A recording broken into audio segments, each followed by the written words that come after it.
SNY MLB Insider Andy Martino joins us now from the GM meetings in Las Vegas. And Andy, obviously this was not a surprise. So who do you expect to be the Mets' main competition to sign Jacob deGrom?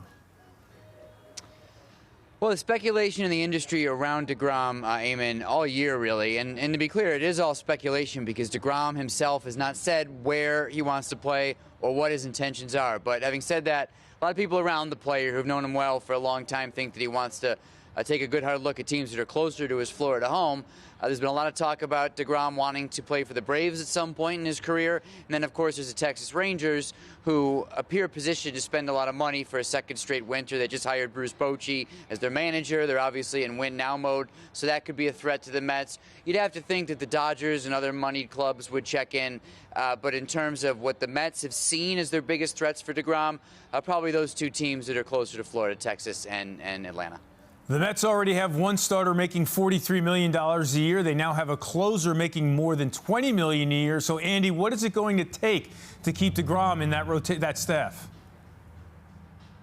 Well, they've long assumed, Eamon, that deGrom's going to want more money, or at least equal money to Scherzer's average annual value. Max Scherzer, of course, set the all-time record for a pitcher with $43.3 million a year.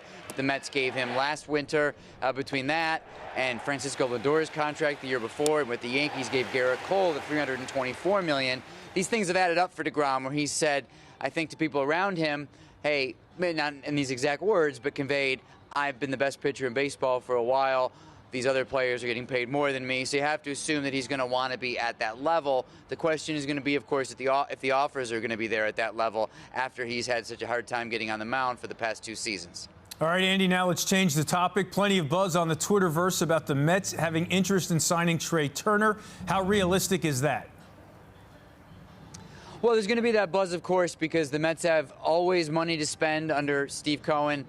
Trea Turner is a player they've looked at internally for a long time now, knowing he was going to become a free agent, and said, wow, wouldn't he be great to have? Of course.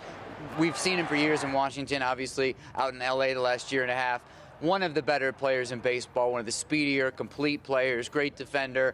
In terms of how realistic it is, I mean, you mentioned all the other contracts they have. You mentioned what they're trying to do with deGrom, and we just talked about that.